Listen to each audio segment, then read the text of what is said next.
Hello everybody, and thank you for tuning in or watching or whatever. I have left Sedona and found myself in Albuquerque, New Mexico. As I was leaving Sedona, and it was, I can't remember how long of a drive, it was like a 4-hour drive. It gave me a lot of time to think. And I wanted to reflect on, being in the place that's considered to be one of the most spiritual places in America, Sedona. And while I was there, I had an opportunity to speak with a lot of the locals, people that worked at stores. I ate at a restaurant, spoke with the server, and spoke with just random people. And what I found was, when I asked them if, do they feel the spiritual connection? Do they feel, the strong pulling to Sedona? Their common response was, they definitely feel something, but they didn't feel as if it was positive. That they felt it was more almost chaotic energy. And they also had a common theme that the average person that lived there had, these really expensive homes, had lots of money, and building right in the beautiful terrain. But yet, these people considered themselves to be very spiritually, awake or conscious or just very spiritual. But yet, they weren't loving. They weren't caring. They were more like what I experienced when I lived in Corvallis, Oregon, was the armchair intellect. The ones that judged everybody around them because they felt they were more spiritual and more conscious than the ones next to them. Historically, that happens everywhere. Everybody on earth tends to judge. And you could even say, well, aren't you judging those people right now? No, I'm not judging them. They have the right, it's not my business how they are. All I'm doing is listening to what people are telling me and seeing if there is a common trend.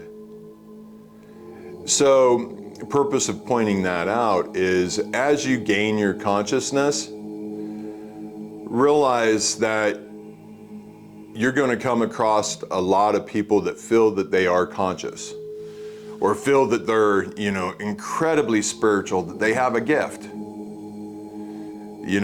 I know how that feels. When I first started gaining my consciousness, way back in February, at points I felt like a superhero. Shoot, look when I was roasting my arm in the flames. Look when I was doing the thermal recording of all the heat leaving my body. Not to mention the ability to find all lies in things that are written. Or when I hear people speak, I instantly know how they're lying to themselves. But what is so important is, as you start gaining your consciousness and you start, if you will, the illusion would think, obtaining abilities. It is so crucial that you remain humble. And you remember that this does not make you special.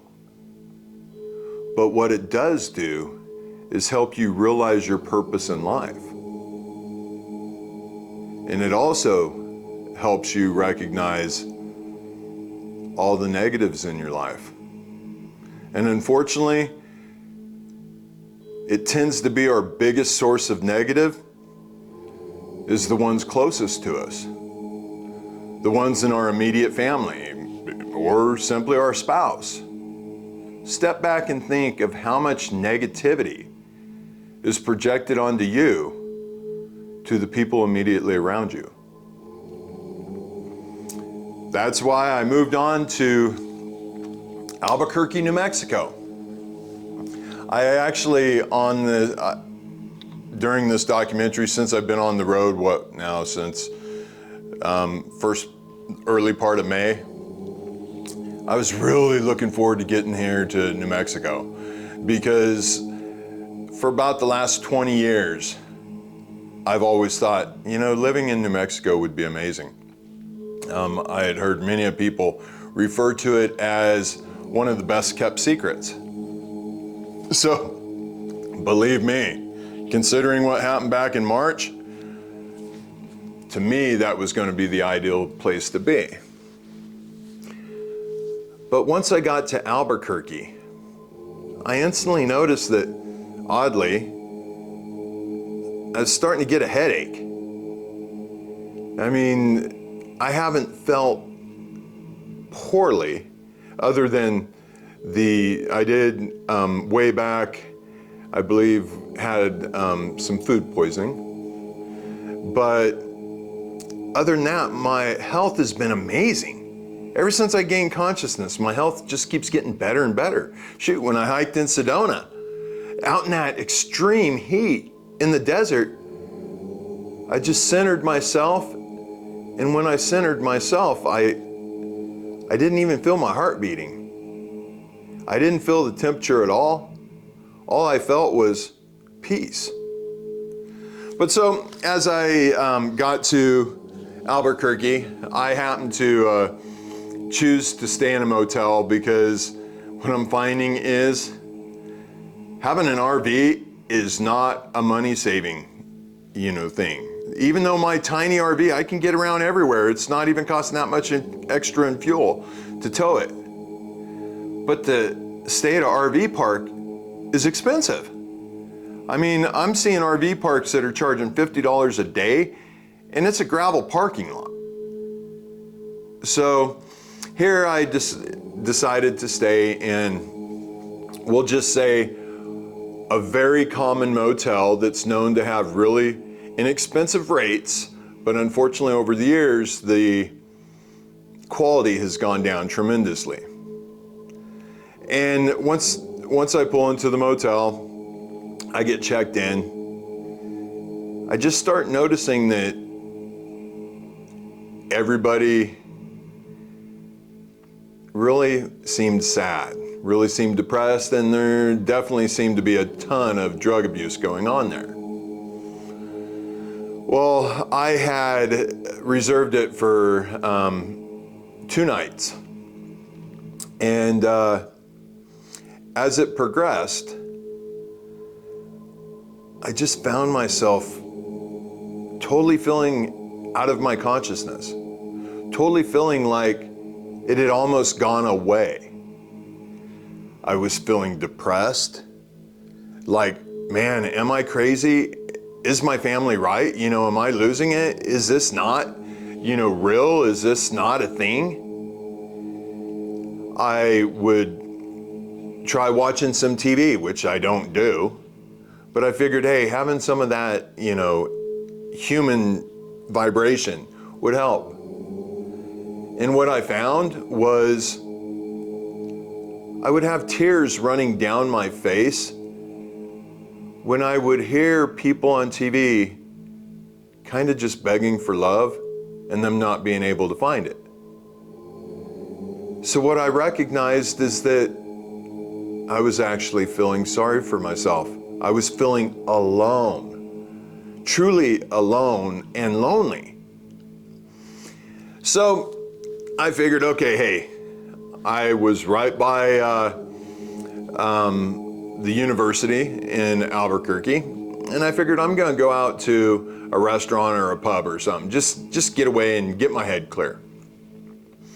Keep in mind, still had, the headache. And also what I noticed too was all of a sudden now I can't see close up like I had been. If you've been following along, back in May, when I was at a truck stop and a trucker was trying to buy a pair of glasses that would help him see, I knew I had extra pairs, so I took mine off and I asked him, hey, what prescription? And anyway, I gave him my glasses, and oddly enough, the illusion would think, I never needed them again.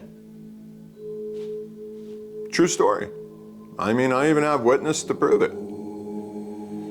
But when I got to Albuquerque with the headache and my vision was getting worse, and but I still went out and I found a place. It was called Two Fools Irish Pub. You know, to me, that sounded amazing, because one thing I've learned over the years, Irish pubs know how to be happy. So I get a spot at the bar, and you know, just trying to clear my head, deep in thought, you know, just holding my head and trying to get centered and trying to purge all the negative. By the way, hence the music in the background, the 108 ohms. It's amazing for purging and blocking out negative energy. You really should try it. Spotify, 108 ohms. It's so worth it. And even try sleeping with it on. You'll wake up. I guarantee you'll have more consciousness just simply doing that. But anyway, so I'm sitting at the Irish pub. And by the way, this again happens to be behind me, happens to be a painting in the motel room that I got. Oh, and the room, not to be superstitious, but the room number is 222. And as I was driving here, there was a stop on the interstate for about 20 minutes. Never ended up finding why. I think they were chasing some immigrant or something. But I looked down at my odometer and I noticed it was 53:53. And I thought, ooh, that's kind of weird. To the T. I mean, no tenths or anything afterwards. And then I looked it up online. 53:53, you know, what does that mean in the Bible? I'll let you guys check it out yourself. And then I get here and room number is 222. But sitting at Two Fools, I started talking to this woman that was, I would say, in her 50s, and she was there with her two other friends that they were on vacation from, I believe, Oklahoma or Colorado or something. And we started talking, and I explained to her, you know, what I was doing and what the message I was trying to, you know, get out. And she agreed with everything that I said, totally. And then she told me that she's actually a clinical psychologist. And once I heard that, I told her what I felt the issue was with the mental health system. And she actually agreed. So after that, it opened my heart up again. You know, I felt instantly chills over my skin, almost like electricity on the outside of my skin. I felt like I was getting lighter. And, you know, of course, I finished up and I left. And as I was leaving, and I looked up in the sky, and I noticed there were some clouds, and the sun was shining through the clouds as if rays coming out. And you can be like, oh man, you're looking for anything. Well, you're right, I am. Because if I'm out of my consciousness, I'm gonna look for anything positive to get me right back in it, because those are the only truths. So, get back to the motel room, and all of a sudden I happen to notice that I got a message on my cell phone, text message, and I look at it, and it happens to be from, well, it doesn't really matter who it's from. It's a person that has been significant in my life, that has also been the most negative projector in my life. And very cautiously, I read what she says and I communicate with her. And it starts off first negative from her. And then she shares that she's basically been laid up for the last month from some injury. And as she was laid up, she said she just wanted to wither away. Just like, let it all be over. And when I thought about that, oh, and she also made the comment that maybe I should be out in the desert with you, you know, trying to die like you must be. And then I said, well, you know, I'm in Albuquerque, New Mexico. I'm not really out, you know, in life-threatening conditions, and by no means am I sad or depressed, or not sad or depressed, but suicidal, because I was sad and depressed. And it was ironic, her contacting me at the same time. But once she heard that I was in New Mexico, and I don't even think I had told her Albuquerque, she said, oh, you should check out Albuquerque, something to that effect. I was born there. And once I read that, again, I felt electricity all over my whole body. And I thought about it. Oh my goodness. I mean, we know everything in existence is vibrations. I mean, if you don't understand that, please research it. You'll find out that every single thing in your life experience is vibrations and how they're interpreted. So then I got to thinking, well, here I am at this motel that let's just be honest, very shady hotel, because while I was there, within the first, I think, hour and a half, 2 hours, 3 state troopers showed up, surrounded a guy, and arrested him for a stolen vehicle. And the following morning, ambulance is there because of an overdose. So, you know, this wasn't a conducive place for positive energy. From that, and plus there were syringes in the parking lot. I mean, a lot of them. So, when I considered that, and then considered that the biggest source of negative projection upon me was actually born right there and I didn't realize it, it all started making a little more sense. Then I started thinking, the one person in this world I truly gave, other than my daughter's unconditional, undeserving love to, the one that I've considered my feminine half, happens to keep getting closer and closer because I'm heading east. Then I allowed myself to just realize that I'm actually feeling all these vibrations, and I am physically having, in essence, symptoms of just the potential of negative vibrations. And it made me think about the person that was born here. And it made me just feel love, because I know that this person loves herself probably the least of anybody I know. Well, second least. I would say Ashley is probably first, but second least of anybody else in the world I know. And that saddens me. I mean, she has done tremendous hurtful things and messed up things towards me, but I don't care. I forgive her for it.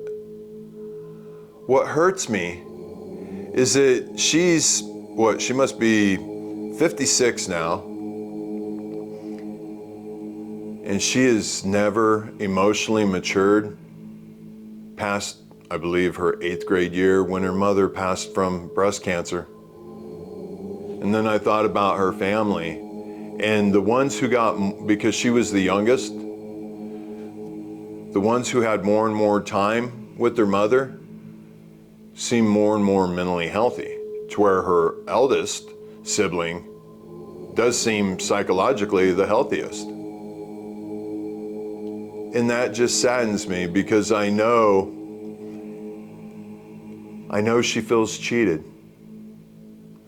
I know she feels that it's God's fault, or it's Jesus's fault, or screw religion, or there is no, spiritual world, or this or that, because why was her mother taken away from her at such a young age?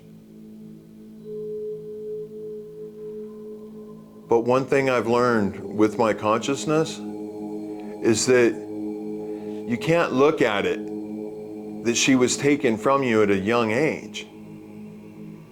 You have to look at how many years you did get with her.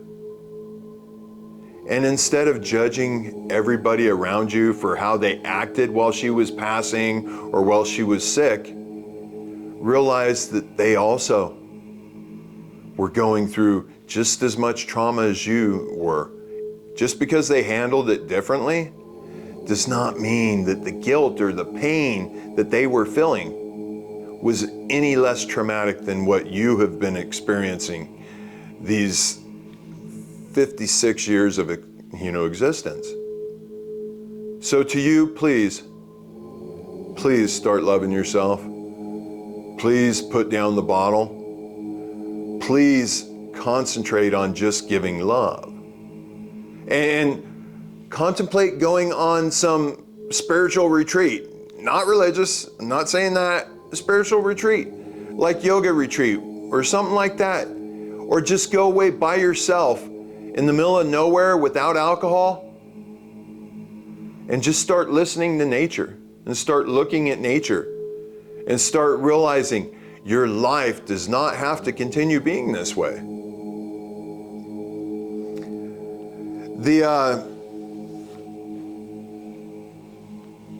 The conclusion is, once I, was getting ready to leave Albuquerque, I decided that from this point forward, I'm not making reservations. I'm just going to let life play out. Because one thing I definitely learned in the illusion was that when you try to control what you consider reality, it doesn't go near as smoothly as when you let it play out. Pure truth. And yeah, the glasses. I am hoping that as I distance myself from here, I'm not going to need them anymore.